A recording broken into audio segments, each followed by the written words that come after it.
नमस्कार दोस्तों, स्वागत है आपका फिर से एक नई वीडियो में। तो दोस्तों, बीएसएनएल थर्ड पीआरसी लागू करने में जो रोड़ा आ रहा है अफोर्डेबिलिटी क्लोज, जैसे कि कंपनी बोल रही है कि अभी बीएसएनएल ऑपरेशनल प्रॉफिट में है, नेट प्रॉफिट में नहीं आई है, तो थर्ड पीआरसी लागू नहीं कर सकते, क्योंकि बीएसएनएल जब तक नेट प्रॉफिट में नहीं आती थर्ड पीआरसी लागू नहीं होगी। अभी आपको शायद पता नहीं होगा, लेकिन आपको बता दूं कि बीएसएनएल लॉस में होने का कारण है 4G में हुई देरी, यानी कि जो 4G तकनीक में देरी हुई है, 4G रोल आउट करने में देरी हुई है, इसी के कारण कंपनी लॉस में है आज। तो ये जो देरी हुई है, क्या सरकार के कारण हुई है या फिर कर्मचारियों के कारण? इससे जुड़ा हुआ एक सवाल है मेरे पास, वो पूछ लेते हैं। पहले देखिए, ये जो सवाल है तकनीकी भेदभाव का सवाल है। जब निजी टेलीकॉम कंपनियों को 2016 में ही विदेशी तकनीक यानी कि नोकिया या फिर इरिक्सन के साथ 4G रोल आउट की अनुमति मिल गई थी, कब? 2016 की बात है। तो बीएसएनएल को 2023-24 तक स्वदेशी तकनीक के परीक्षण के नाम पर इंतजार क्यों करवाया गया? क्या यह देरी प्रतिस्पर्धा में पिछड़ने का सबसे बड़ा कारण नहीं है? अगर देसी 4G नहीं आती या फिर देसी 5G, देसी 4G का कारण नहीं बनाते या फिर देसी तरीके से 4G और 5G रोल आउट नहीं करते और बिल्कुल नोकिया और इरिक्सन कंपनियों का लाभ लेते हुए जियो और एयरटेल ने जैसा किया, विदेशी तकनीक पर आधारित अगर बीएसएनएल में रहती तो आज कहां से कहां रहती बीएसएनएल। ये जो थर्ड पीआरसी लागू करने में दिक्कत आ रही है ना, लॉस, आज कंपनी लॉस में नहीं हाई प्रॉफिट में रहती अगर विदेशी तकनीक अपनाती बीएसएनएल। ठीक है, बीएसएनएल जो सरकार है उन्होंने बीएसएनएल को 2016 के बाद 7 साल बाद 4G रोल आउट करने की अनुमति दी, जबकि 7 साल पहले जो प्राइवेट टेलीकॉम कंपनी है इनको अनुमति दी जा चुकी थी। तो ऐसा क्यों किया सरकार ने? आज इस वीडियो में डिटेल तरीके से इस बात की जानकारी देने वाला हूं। तो सबसे पहले तो चैनल पर नए हो तो सब्सक्राइब करें। मेरा नाम है सुनील विश्वकर्मा। जानकारी यूजफुल लगे तो एक लाइक करके जरूर जाना। चलिए दोस्तों, बढ़ाते हैं वीडियो को आगे। देखिए, ये जो सवाल है बहुत ही गंभीर और तार्किक सवाल है, जो न केवल बीएसएनएल के अस्तित्व बल्कि भारत के दूरसंचार क्षेत्र टेलीकॉम सेक्टर की एक हिसाब से देखा जाए तो निष्पक्षता पर भी सवाल उठाता है। एक डिजिटल पेंशनर और बीएसएनएल कर्मचारी के नाते आपका ये जो हम देखेंगे कि आखिर देरी का कारण क्या था और सरकार ने 4G देसी तरीके से क्यों लॉन्च किया, सारी जानकारी बताऊंगा आपको पॉइंट बाय पॉइंट। देखिए, पहले तो स्वदेशी तकनीक यानी कि आत्मनिर्भर स्टेक की अगर बात करूं, इसका पेज क्या है। निजी कंपनियों की बात करते हैं, जो प्राइवेट टेलीकॉम कंपनी है उन्होंने, जैसे कि जियो, एयरटेल वगैरह, सभी ने 2016 में नोकिया, इरिक्सन और सैमसंग जैसी वैश्विक कंपनियों से रेडीमेड तकनीक खरीदी और उसे तुरंत इंस्टॉल कर दिया। यानी कि जैसे उन्होंने कहा, अनाउंसमेंट किया कि 4G लॉन्च होने वाला है, एक साल में पूरे पैन इंडिया में 4G रोल आउट कर दिया। एक साल भी नहीं लगा उनको, क्योंकि बनी बनाई तकनीक थी, विदेशी तकनीक थी, बड़ी कंपनियों पर निर्भर थी पूरी पूरी। ठीक है, तो इन सभी को इंस्टॉल करने में देरी बिल्कुल भी नहीं हुई। लेकिन बीएसएनएल के साथ जो स्थिति है थोड़ी सी अलग है। सुरक्षा और आत्मनिर्भरता की अगर बात करें तो सरकार ने बीएसएनएल को भारत का अपना 4G स्टेक यानी कि 4G स्टेक विकसित करने के लिए एक टेस्टिंग ग्राउंड की तरह इस्तेमाल किया। खुद का देसी 4G बनाने के लिए यहां पर कहा गया कि पहले खुद, इस बार हम देसी 4G खुद का बनाएंगे, विदेशी तकनीक पर आधारित नहीं रहेंगे। अभी देखिए, यहां पर एक बात आती है कि जो बीएसएनएल का सपना था कि खुद का देसी 4G हो, खुद का देसी 5G हो, हम विदेशी तकनीक पर बिल्कुल भी निर्भर नहीं रहेंगे, ये एक अच्छी बात है, कोई दिक्कत वाली बात नहीं है। लेकिन भाई साहब, ये जो डिसीजन है ये आपको इन फ्यूचर दिक्कत देगा। कंपनी अगर कॉम्पिटिटर बनी हुई ना रही, यानी कि कंपनी अगर जियो एयरटेल के साथ कंपीट नहीं कर पाई, तो कंपनी सीधा जो स्टेक है वो गिरेगा उसका। स्टॉक मार्केट में अगर गिरेगी कंपनी तो कंपनी दिवालिया होने के कगार पर आ जाएगी। अब क्योंकि बीएसएनएल सरकारी कंपनी है तो बीएसएनएल कई कामों में यूज होती है, नेटवर्क है, कई कामों में, सरकारी कामों में यूज होता है, तो बीएसएनएल को डूबने नहीं देगी। लेकिन यहाँ कंपनी डूबने वाली बात नहीं है। अगर कंपनी रिवाइवल पैकेज पर जिंदा है, कंपनी घाटे में है, तो इसका असर कर्मचारियों पर पड़ेगा भाई साहब। कर्मचारी और पेंशन की जो पेंशन रिवाइज या फिर वेतन रिवाइज है, ये पिछले 9 साल 3 महीने से पेंडिंग है। तो खामियाजा कौन भुगत रहा है? कर्मचारी और पेंशनर्स। तो दिक्कत वहां आ रही है। दिक्कत 4G और 5G के देसी तरीके से रोल आउट करने की नहीं है, दिक्कत यहां है। जैसा कि मैंने आपको बताया, अगर विदेशी तकनीक अपना भी लेती तो क्या बिगड़ जाता बीएसएनएल का? मेरा एक सवाल है, इस सवाल का जवाब मुझे कमेंट में चाहिए। आप लोग मेरे सब्सक्राइबर हैं, मुझे इस बात का जवाब जरूर देना। जियो एयरटेल वगैरह ने आज पूरी पब्लिक को वो 4G और 5G रोल आउट करके दे रहे हैं, और वो भी एकदम सही टाइम पे, वो एक अच्छा नेटवर्क दे रहे हैं। मैं ये मान रहा हूं कि वो लूटते हैं जनता को और ज्यादा प्राइस में अपने प्लान्स बेचते हैं, लेकिन भाई साहब नेटवर्क की क्वालिटी देखो, एक बार कॉल करोगे तो कटेगी नहीं, एकदम साफ साफ सुथरी, और एकदम वीडियो कॉलिंग को देखो गजब की होती है। उसके बाद हम इंटरनेट स्पीड की बात करें तो भयंकर इंटरनेट स्पीड चलती है, एयर फाइबर, जियो एयर फाइबर, सारी चीजें, जियो टॉप 1 कंपनी है और एयरटेल भी काफी अच्छी तरीके से कंपीट कर रही है।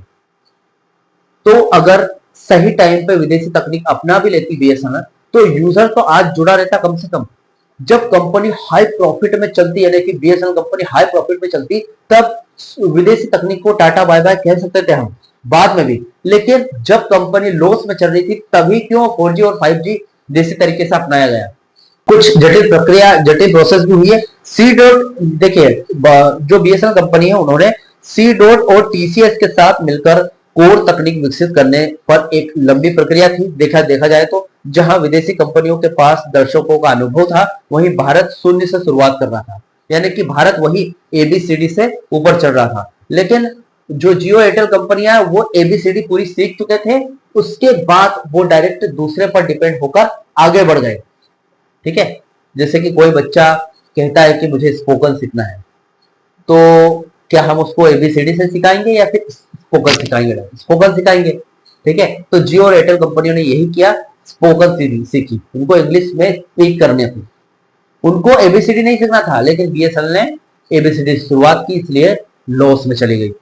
अभी पीओसी यानी कि प्रूफ और कॉन्सेप्ट की अगर बात करूं, तो बीएसएनएल को मजबूर किया गया कि वो पहले स्वदेशी तकनीक का सफल परीक्षण करे, जबकि निजी कंपनियों पर ऐसी कोई पाबंदी नहीं थी, क्योंकि परीक्षण तो ऑलरेडी कर चुके हैं सोनी इरिक्सन और सैमसंग वगैरह, वो डायरेक्ट बनी बनाई तकनीक दे रहे हैं आपको। लेकिन यहाँ पर परीक्षण चल रहा था, टेस्टिंग चल रही थी, और वो रोल आउट कर रहे थे पूरे इंडिया में। अब यहाँ पर 4G रोल आउट हो रहा है, वहां पर 5G की टेस्टिंग होके वो भी रोल आउट हो गया, तो कौन आगे हुआ? Private telecom company. आप भैया वो तो लूटेगी, क्योंकि उनके पास जबरदस्त नेटवर्क है, जो आपको सही तरीके से सही चीज, एकदम क्वालिटी वाली चीज प्रोवाइड करवा रहा है, तो उसका दाम तो लेगा। अब भले वो यूजर्स को महंगा लगेगा, बीएसएनएल सस्ता लगेगा, तो भाई साहब बीएसएनएल की क्वालिटी भी तो देखो। मैं ऐसा नहीं बोल रहा हूं अपनी कंपनी बीएसएनएल कंपनी को मैं बुरा भला नहीं बोल रहा हूं, लेकिन यही सच है, और सच हमेशा समझने वाले समझ गए। देरी का मुख्य कारण की अगर बात करूं, देखिए तकनीकी स्रोत की अगर बात करते हैं विदेशी ग्लोबल तरीके से, देखिए निजी कंपनियों की अगर बात करूं तो विदेशी ग्लोबल वेंडर्स थे उनके पास, और स्वदेशी जो बीएसएनएल के पास सी डॉट, तेजस और टीसीएस खुद के वेंडर्स थे। अब यहां पर अगर मैं अनुमति की बात करूं तो विदेशी कंपनियों को तुरंत अनुमति मिली, और यहां पर बीएसएनएल की बात करूं तो बार बार टेंडर रद्द हुए और सरकारी आदेशों का भी इंतजार करना पड़ा बार बार, जो कि आगे से डिसीजन ही नहीं आए कि भाई साहब 4G रोल आउट कर दो।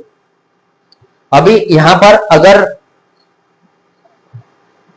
अगली प्लानिंग की अगर बात करूं तो यहां पर जो विदेशी जो प्राइवेट टेलीकॉम कंपनी है, उनको बैंकों से आसानी से लोन मिल गया, और सरकारी रिवाइवल पैकेज जो कागजों से जमीन पर आने में काफी समय लग गया बीएसएनएल को।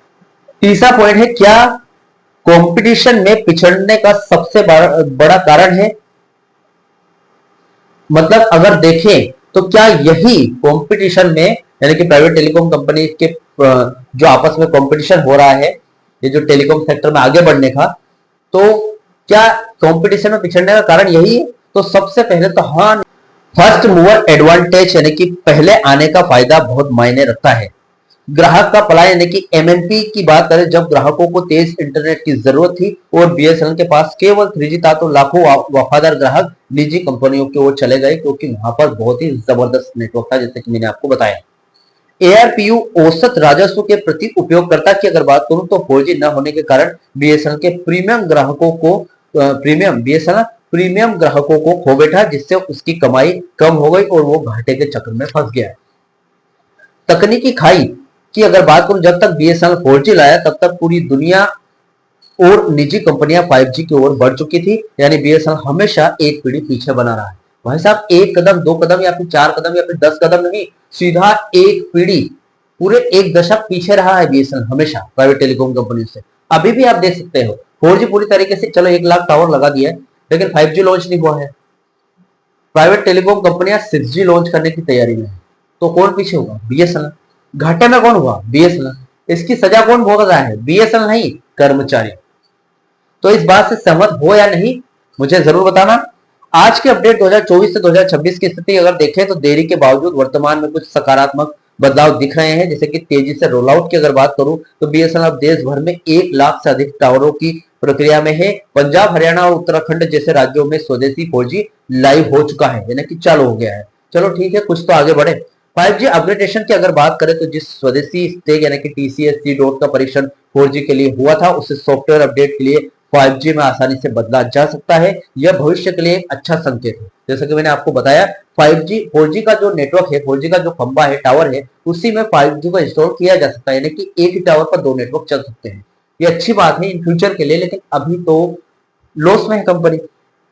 पेंशनर्स और कर्मचारियों के लिए अगर बात करूं तो सरकार ने हाल ही में 89,000 करोड़ से अधिक का तीसरा रिवाइवल पैकेज दिया है, जिसका उद्देश्य नेटवर्क को आधुनिक बनाना है। पेंशनर्स के लिए पेंशन रिवीजन का मुद्दा अभी भी चर्चा में है, लेकिन नेटवर्क की मजबूती ही संस्थान को वित्तीय रूप से स्वतंत्र बनाएगी। कुल मिलाकर अगर देखें तो इसमें कोई दो राय नहीं है कि बीएसएनएल के साथ तकनीकी भेदभाव हुआ है। जहां निजी कंपनियों को दौड़ने के लिए जूते दिए गए थे, वहीं बीएसएनएल को खुद के जूते बनाने तक रुकने को कहा गया था कि भाई साहब अभी जूते नहीं मिलेंगे, खुद जूता बनाओ और जूते पहनकर फिर भागो।